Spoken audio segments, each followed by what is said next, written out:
Welcome back to the morning show here on Arise News. Joining us now for newspaper review is Vimbai Mutinhiri Ekpenyang. Good morning, Dr. Mate. How are you? Good morning, Ayo. Good morning. Good morning. I have to say this lady in purple like myself. The men usually try to, because match, but today, Dr. Bate and Rufai. We have our own pepper soup and jollof date song. Yes. When did you get the memo? Yesterday. When did you get the memo? Yesterday. And I'm going to go straight to the newspapers now so that we can maximize on our time. Let's get straight into it. Of course, we always begin the conversation here at home with this day newspaper, our newspaper of record. Of course, a beautiful display of what the Bankers Committee has done with regards to the restoration of the National Theatre, now the Wole Soyinka Theatre, which was in some of the other publications yesterday, but beautiful to see us continue to celebrate that. Now, to some of the biggest stories of the day. Above the masthead, Lokpobiri moves to resolve issues with domestic crude oil supply, engages producers. Now, of course, that is the Minister of State for Petroleum, Oil, Heineken Lokpobiri, says that Nigeria is winning the war against oil theft and sabotage, as he says output of crude has increased since he came into office. Well, another major story there, of course, is about the aircraft acquisition deal.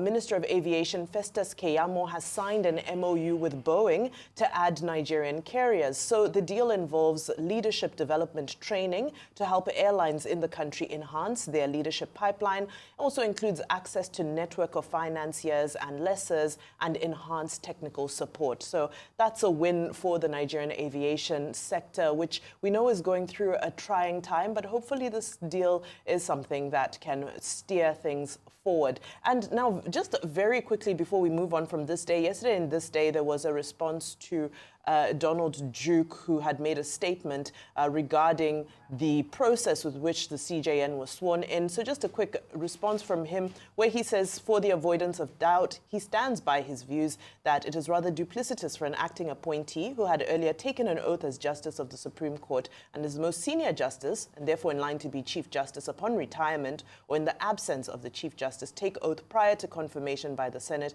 and upon confirmation, take the same oath again. So it reiterates that it's not a legal position, but rather a procedural position that he feels can possibly be looked at. Now let's move to New Telegraph newspaper. New Telegraph is leading with the story that has already been analyzed in great detail this morning. Striking doctors will invoke no work, no pay, says FG, as they reiterate that the government has been working with the NSA and others to ensure the immediate safe rescue of Dr. Popola. Another part of that story is that President Tinubu has approved a 50% electricity subsidy for public hospitals and universities.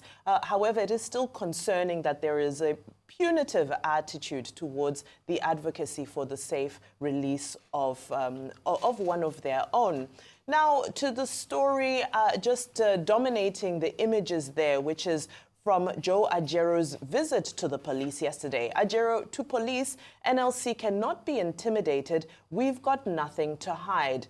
So that's a detail of quite a dramatic outing that turned out to be an anticlimax yesterday, as Joe Ajero was invited for questioning with regards to allegations, very hefty allegations of terrorism financing, amongst other charges such as treason. Well, not charges, but he was just invited for questioning. And it turned out that the real person of interest is a tenant inside the NLC headquarters building, and they needed to hear from Joe Ajero whether the NLC has any relationship with this tenant who is said to be a person of interest. Now, still speaking on issues of national security, New Telegraph also looks at the SBM intelligence report, which was released yesterday. It says kidnappers collected 1.04 billion naira ransom in 1 year. So the SBM intelligence report, titled Grim Reaping, says that kidnappers demanded 10.9 billion in ransom. However, they received 1.04 billion, which is 9.5% turnaround. Very shocking. Let's go to Daily Trust, which leads with the same story.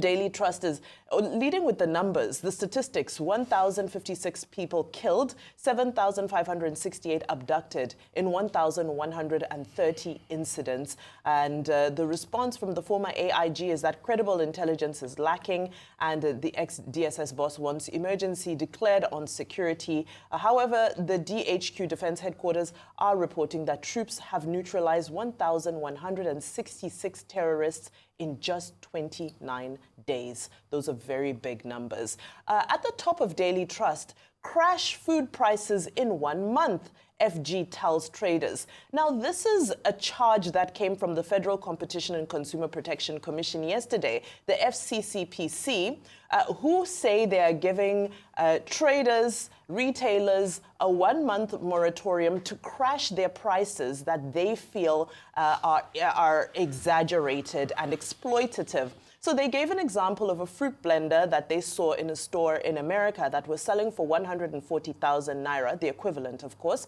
And they said the same blender was selling in VI for 944,000 naira. So they said that traders are exploiting the masses. Let's go to Vanguard. Vanguard leads with that story. Exploitative pricing. Traders get 1 month notice to crash prices.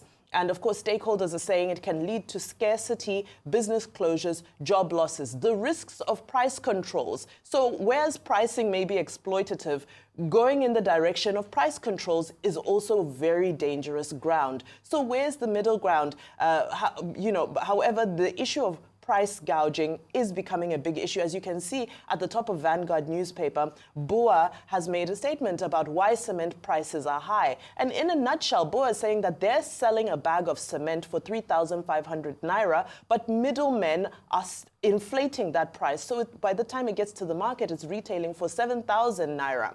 So they're saying that as manufacturers, they're doing their part to try and manage pricing. However, middlemen are eroding any saving that they are trying to pass on to the consumer. Now, still speaking on cost of living and our general well-being as citizens, let's move to The Guardian newspaper. The Guardian is talking about living in Abuja, the making of a capital city of gross inequality, rags and riches. And this is a report about how Nigeria currently sits at the top of the global homelessness rankings, with 25 million people lacking proper housing. Now, let's move to another story regarding Unilag, still on the front page of The Guardian. EKEDC, that's of course Eco Electricity, has explained their disconnection of Unilag after a 180 million payment. So Unilag has been disconnected from the national grid because they have an electricity bill of 1 billion naira. They paid 180 million naira, but EKEDC are saying it's not good enough. So Unilag, University of Lagos, has been disconnected. There's no electricity there as we speak. Finally, let's go to Punch newspaper. Punch is reporting that 200 families have been displaced as NAF demolishes houses to make way for an extension of the presidential air fleet.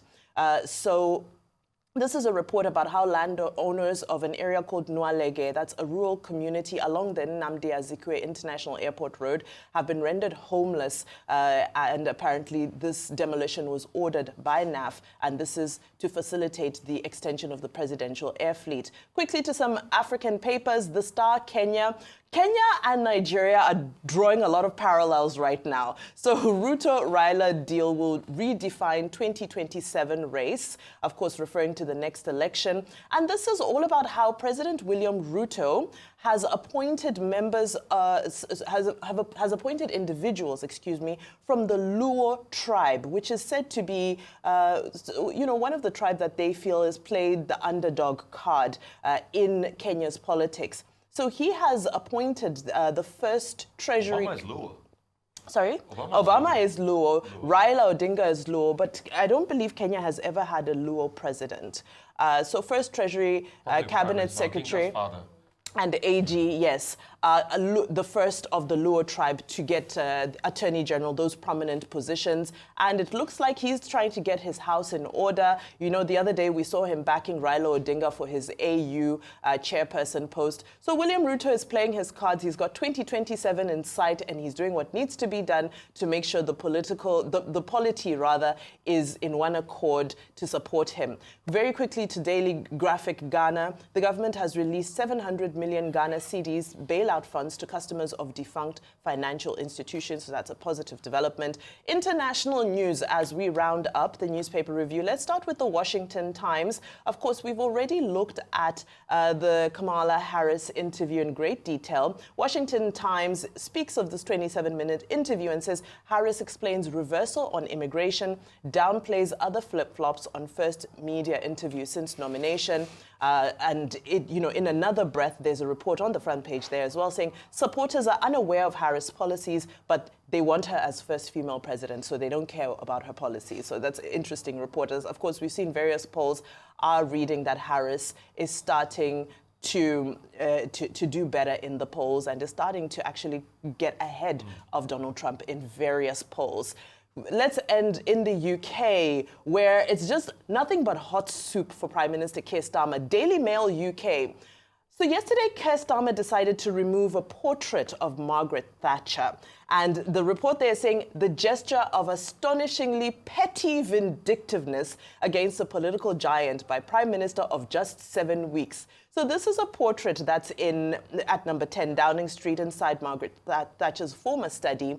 Costs £100,000, but apparently Keir Starmer finds it unsettling, so he took it down. The Independent UK is now talking about how Keir Starmer is going to be going after smokers at pubs and clubs. So he is banning, Starmer's smoking ban plan has pubs and clubs fuming because he is claiming that smokers are creating a burden on the NHS. But of course, we do know how the pub culture is a massive part of UK culture, just like afternoon cup of tea. So that is what we have from all around the world. So a couple of things, like the front page of this video celebrating, I mean, kudos to a joint collaboration, and that's the power of the private sector, really. And like Ayo and I were debating before we came on there, Herbert Wigger played a lot of role in that, but we can also countenance the work of, the former CBO government, Mefele, as regards making that happen. And it's not even only about the National Theatre. What about COVID? That the private sector. So for all of those that say private sector does not do anything, and what hurts me the most is that look at what the bankers have done in Nigeria. It is the same banks you want to now give windfall tax to and take out of all their profit. The government couldn't revamp the National Theatre all this while. It's been moribund since the 90s. Yes. The same bankers you're trying to overtax are the ones that are revamping the National Theatre, which is good for our art. Secondly, I think the allusion to the price, whatever, it's a very unfair comparison. There's a difference between price segmentation, because I've also checked the price of Ninja Blender and Konga and the likes, and I'm seeing 142,000, 143,000. So if they are saying that, because it's one price in America and it's like 9 times the difference in a VI supermarket, they are different ecosystems. But when you check the prevailing price, it's still in Nigeria, as we speak, it's not too different from the price in America. There's also something called price segmentation. The price at which you are going to buy a bottle of water in here, Basira's food canteen, is different from the price you buy a bottle of water in Marriott. Sure. As regards Kenya, real quickly, it's just politics for you. Odinga has used the people that died in all the protests now. Now he's going to find a deal for himself. Probably he's going to move up to the African Union, and Ruto will get what he gets in the end. So the people of Kenya keep on suffering. All right. For Keir Starmer and Margaret Thatcher, I love Margaret Thatcher, not because of her policies. Obviously, disagree with a few of her policies, especially with the children, with the NHS, with labour unions. But, as has been criticised, it does seem petty. Bearing in mind that a few weeks to his election, he had also written an article in praise of the said Lady Margaret Thatcher. Bearing in mind that they gave her a state burial when she died, and even though that came under a lot of criticism, but irrespective of anything, you must respect the fact that she was Prime Minister for 11 years. She served the British people. Her policies, some of them controversial, but she was able to serve. So let's see if he would be persuaded to restore. But again, it's his house. If he does not want a picture, if he's scaring him for now. It's It's temporary. Let him not just destroy it. Someone else, the next prime minister, might decide that that's the love of his life and keep it on. But let me talk about this price. This price war, control. FCCPC. This is the reason why we have the FCCPC.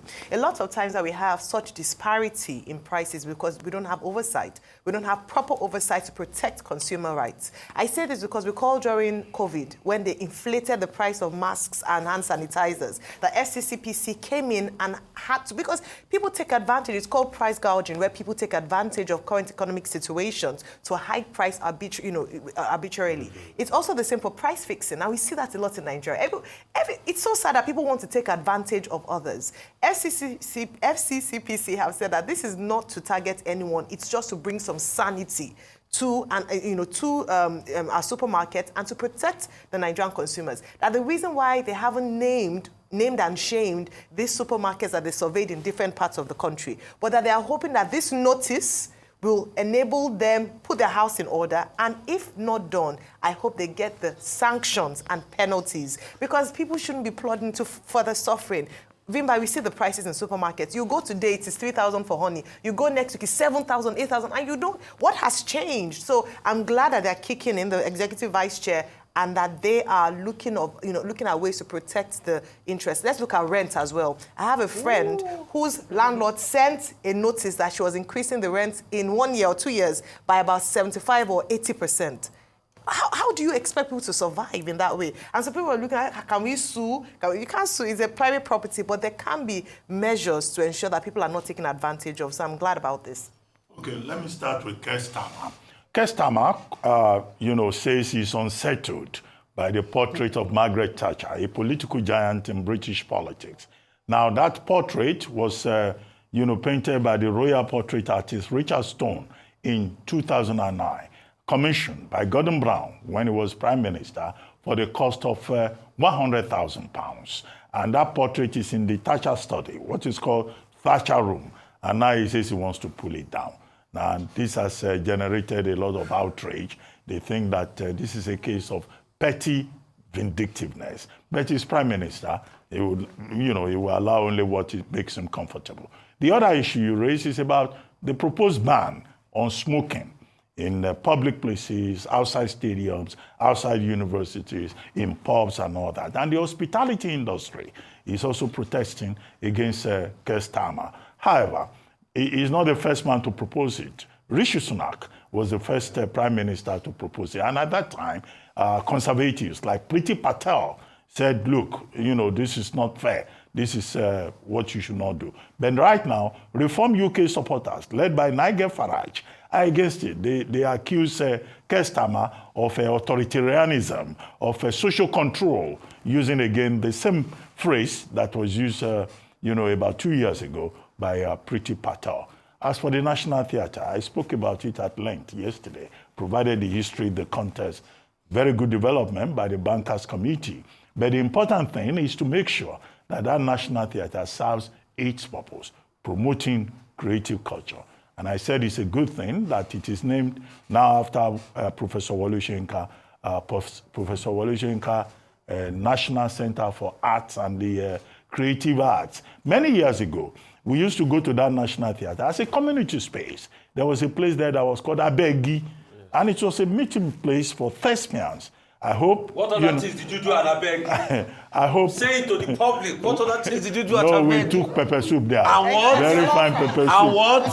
So I hope that, that culture, that meeting point, that it was for culture and the arts, will be the objective. And congratulations to Professor Soyinka, who was honored yesterday in Cuba with the Santa Maria Award in recognition of his promotion of world cultures and also in recognition of his, distinction as a global artist. So he is honored in Nigeria. Even his 90th birthday is celebrated in Cuba. So congratulations to him. But we hope that this National Theatre will continue as a major edifice, that promotes the distinction and the excellence for which Professor Soyinka is known. As for Boeing, we're big boost for Boeing that Nigeria is signing MOU with them. But what I find curious is that Professor Obiora Okonkwo was saying that Festus Keyamo He's a listening minister, and that, he may well end up as the father of modern aviation in Nigeria. If he's a listening minister, maybe we should begin to draw Minister Keyamo's attention to a lot that can be done in enhancing the aviation sector in this country.